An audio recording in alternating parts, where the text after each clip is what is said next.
Hypertext links pose three well-known cognitive problems for readers.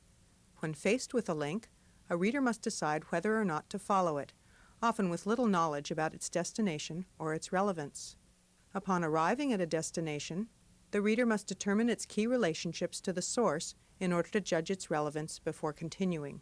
Finally, the steps involved in following links, determining their relevance, and returning to the source material fragment the reading process and disrupt the reader's attention.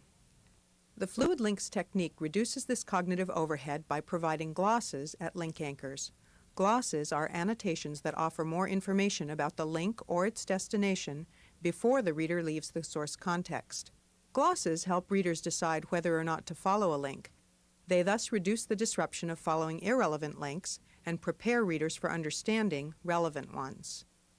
This demonstration of fluid links will first show a variety of animated graphical techniques for placing glosses near their anchors without obscuring the source. It will then show how fluid links can improve the content of glosses and augment hypertext navigation.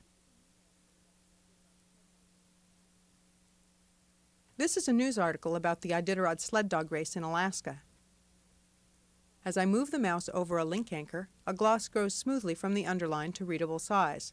The gloss shows more information about the link or its destination. The source text compresses its interline spacing to make room for the gloss to grow. Since I'm not currently planning a trip to Nome, I move the mouse away. The gloss shrinks, the source moves back, and I can continue reading the article without interruption. The gloss for this anchor shows that it links to a list of yearly statistics. Furthermore, it shows me directly how this year's winning time compares to the record time, without obscuring any of the source text or requiring me to leave the main article. To keep the gloss in view, I can right-click over it to freeze it. It changes color. Now, when I move my mouse away, the gloss stays in view. Now I explore another link. Its gloss tells me a bit more about the race and offers to take me to the main Iditarod site. This time I click on the gloss to follow the link in the usual way.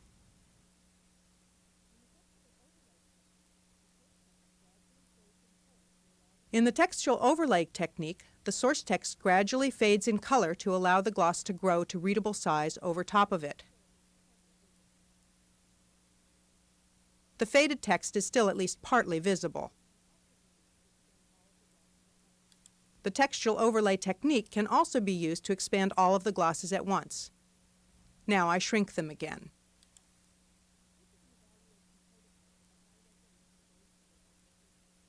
This is an evaluation prototype of a high-resolution grayscale liquid crystal display that is currently being sold by Depix, a Xerox company.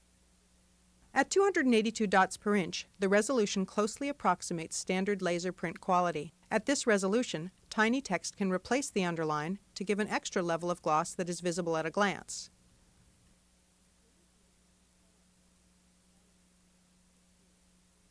Here we see the margin callout technique combined with small textual cues.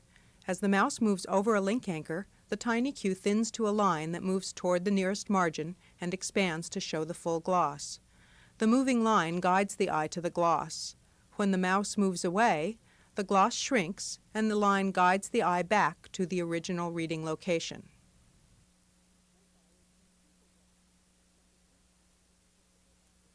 So far, we've seen simple glosses, such as this one that was explicitly authored for this link site. However, glosses can be more complex. The contents of this gloss are computed dynamically from the link destination and thus always accurately reflect its current state. Following the link shows that the gloss retrieves the title of the destination weather page. Returning to the main article, we can view a gloss used as a multi-way link. This gloss contains 3 nested link anchors. Here, mousing over a nested anchor opens no further gloss because the anchor itself is clear in this context. I can follow this link to see King's bio. I can then return to the main article and follow the kennel link.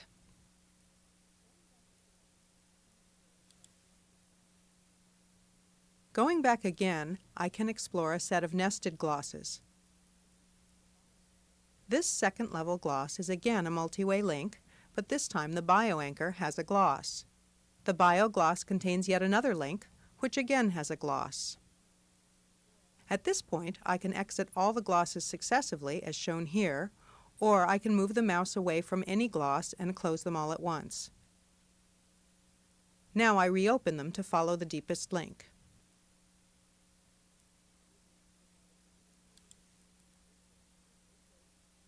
Fluid links provide a unique combination of features that enable lightweight, contextual, and animated access to additional information about a link or its destination. Fluid links glosses appear near the link anchor without obscuring the source, and readers can access them via simple mouse overs. We have explored a variety of graphical techniques that can be useful in different settings or even in combination. In addition, fluid links use animation to smooth the experience of viewing glosses and shift that experience from a cognitive to a perceptual activity. That is, not something readers have to think about consciously.